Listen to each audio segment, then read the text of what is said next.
సముద్రతీరంలో చిట్టి అనే ఒక ఎండ్రకాయ, కూర్మి అనే ఒక తాబేలుండేవి. ఒకరోజు వాటి మధ్య ఒక చిన్న గొడవ మొదలైంది. రెండూ ఒకదానితో ఒకటి వాదించుకోవడం ప్రారంభించాయి. చిట్టి గర్వంగా ఇలా అన్నాడు, నేను నీకంటే గొప్పవాడిని.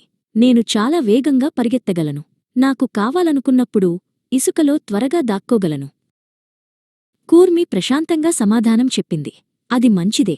నేను కూడా ప్రమాదం వచ్చినప్పుడు నా వీపుమీద ఉన్న గట్టి పెంకులో దాక్కుని నన్ను నేను రక్షించుకోగలను.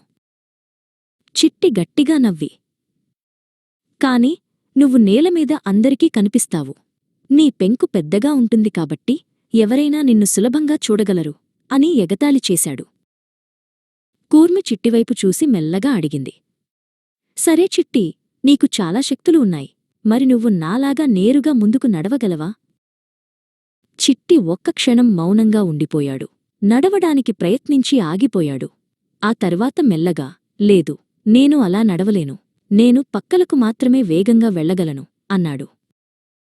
కూర్మి నవ్వుతూ అంది, చూడు చిట్టి, ప్రతి ప్రాణికి తనదైన బలాలు బలహీనతలు ఉంటాయి. ఒకరు మనకంటే భిన్నంగా నడిచినంత మాత్రాన వారు తక్కువ అని కాదు. నేను నిన్ను నువ్వు ఉన్నట్లుగానే గౌరవిస్తాను. నువ్వు కూడా ఇతరులను వారు ఉన్నట్లుగానే గౌరవించాలి అని కూర్మి ఎంతో ప్రేమగా చెప్పింది. చిట్టి తన తప్పు తెలుసుకున్నాడు. అతను తల ఊపి, నువ్వు చెప్పింది నిజం కూర్మి. నేను నిన్ను తక్కువ చేసి మాట్లాడినందుకు నన్ను క్షమించు అన్నాడు. ఆ రోజునుండి చిట్టి, కూర్మి మంచి స్నేహితులయ్యారు. వారు కలిసి సముద్రతీరంలో ఆడుకునేవారు. నీతి: ప్రతి ఒక్కరికీ వేర్వేరు బలాలు ఉంటాయి. అందరినీ గౌరవించండి.